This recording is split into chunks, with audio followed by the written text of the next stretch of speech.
বিএনপির রাজনীতি দেশের জন্য করে, দেশের মানুষের জন্য করে। সেখানে কেউ যদি ব্যাঘাত ঘটে তাকে ছাড় বা রেহাই দেওয়া হবে না। আমি সদস্য সচিব হলে আমি এই সকল ষড়যন্ত্র মোকাবিলা করে দলকে এগিয়ে নিয়ে যাব। কথা একটাই, দ্রুত নির্বাচন দিন। আমাদের বিগত বছরের 5ই আগস্টের অর্জন একটি ঐতিহাসিক অর্জন। সেই ঐতিহাসিক অর্জনের মধ্য দিয়ে দেশে নবদিগন্তের সূচনা হয়েছে। সেখানে আমরা এই স্বাধীনতাকে আর হারাতে চাই না। আগামীতে যত দ্রুত সম্ভব জনগণের ভোটে নির্বাচিত একটি সরকার প্রতিষ্ঠা করুন। সেই জন্য সবাইকে ঐক্যবদ্ধভাবে কাজ করতে হবে। এখানে কেউ যদি কোনো ষড়যন্ত্র করতে চায় তাহলে তাদেরকে সফল হতে দেওয়া হবে না, তাদেরকে রুখে দেওয়া হবে। আগামীতে যে কোনো মূল্যে দ্রুত সময়ের জন্য নির্বাচন দেওয়ার জন্য বিএনপি তথা এদেশের জনগণ সর্বোচ্চ চেষ্টা চালিয়ে যাবে। যদি নির্বাচন নিয়ে কোনো তালবাহানা ষড়যন্ত্র হয়, এই দেশের মানুষ তথা এই দেশের বিএনপির নেতাকর্মীরা কখনো ছাড় দিয়ে কথা বলবে না। কথা একটাই, দ্রুত নির্বাচন দিন। নির্বাচনের মধ্য দিয়ে জনগণের সরকার প্রতিষ্ঠা করুন, এর কোনো বিকল্প নেই।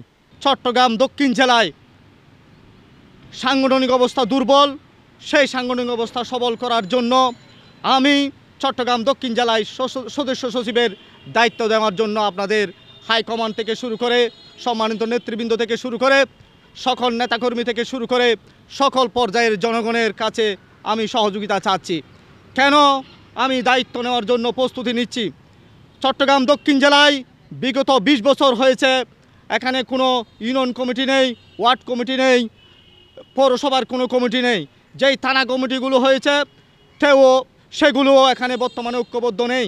তারা এখানে বিভিন্ন গ্রুপে জর্জরিত এবং গণতন্ত্রের প্রক্রিয়ায় তাদেরকে নেতা নির্বাচিত করা হয় নাই।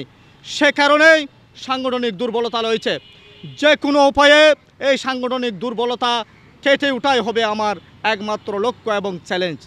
আমি চট্টগ্রাম দক্ষিণ জেলা কমিটির সদস্য হিসেবে আসতে চাই। সংশ্লিষ্ট এলাকার জনগণ এবং নেতাকর্মীরা মনে করে আমি যদি এখানে নির্বাচিত হতে পারি, সেখানে বিভিন্ন ওয়ার্ড ইউনিয়ন কমিটিতে নতুন নেতৃত্ব আসবে, গণতান্ত্রিক প্রক্রিয়ায় বিভিন্ন ইউনিটের কমিটিগুলো করব। এবং আমি অতীতে চ্যালেঞ্জ নিয়েছি। চ্যালেঞ্জ নিতে গিয়ে আমি 2বার গ্রেপ্তার হয়েছি। একবার চট্টগ্রাম 18/3/2013 এবং সর্বশেষ ঢাকায় 27/10/2023 ইংরেজিতে গ্রেপ্তার হয়েছি। এখনও আমি হাল ছাড়ি নাই। আমি বিএনপির প্রতিষ্ঠার জন্য, ঐক্যবদ্ধ করার জন্য এবং আগামীতে কঠিন চ্যালেঞ্জ মোকাবিলা করার জন্য আমি সদস্য সচিব হলে আমি এই সকল ষড়যন্ত্র মোকাবিলা করে দলকে এগিয়ে নিয়ে যাব। দেশ নায়ক জননেতা জনাব তারেক রহমান স্যারের নেতৃত্বে আমি ঐক্যবদ্ধ একটি সংগঠন গড়ে তুলব ইনশাল্লাহ। এখন তারুণ্যের অহংকার তারেক রহমান স্যার যেভাবে নেতৃত্ব দেওয়ার জন্য তিনি চেষ্টা চালিয়ে যাচ্ছেন এবং সারা দেশে ঐক্যবদ্ধ করার চেষ্টা করছেন, তিনি কোথায় দেশের দুর্বলতা আছে সেগুলো খুঁজে বের করার চেষ্টা করছেন। বিগত কিছুদিন আগে ঢাকায় একটি বাড়িতে নর্দমায় বিভিন্ন মানুষ আতঙ্কিত হয়ে গিয়েছিল। সেখানে যে রকম পরিবেশ সৃষ্টি হয়েছে, পরিবেশ ক্ষতি হওয়ার সম্ভাবনা, তাৎক্ষণিকভাবে তারেক রহমান স্যার সেখান থেকে বিএনপি নেতা ইশতাক হোসেনকে ফোন করে তদারকি করে সেটি ব্যবস্থা নিচ্ছেন। এই ধরনের নেতা আগামীতে বাংলাদেশে নেতৃত্ব দিলে বাংলাদেশ হবে একটি সোনালী অধ্যায়ের সূচনা হবে।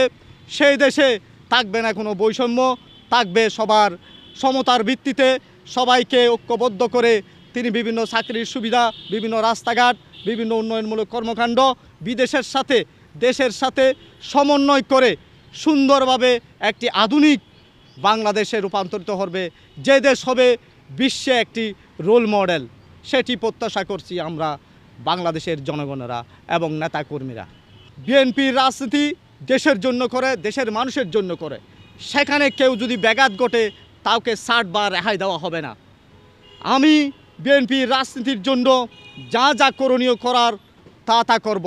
কোনো অবস্থাতেই সরে দাঁড়াবো না, পিছপা হব না। অতীতে কঠিন সময়েও আমি রাজনীতিতে পাশে থেকেছি এবং সক্রিয় থেকেছি। এটি আমি নয়, ওই এলাকার সংশ্লিষ্ট এলাকার জনগণ তথা দেশবাসী, চট্টগ্রামবাসী ভালো করেই জানে।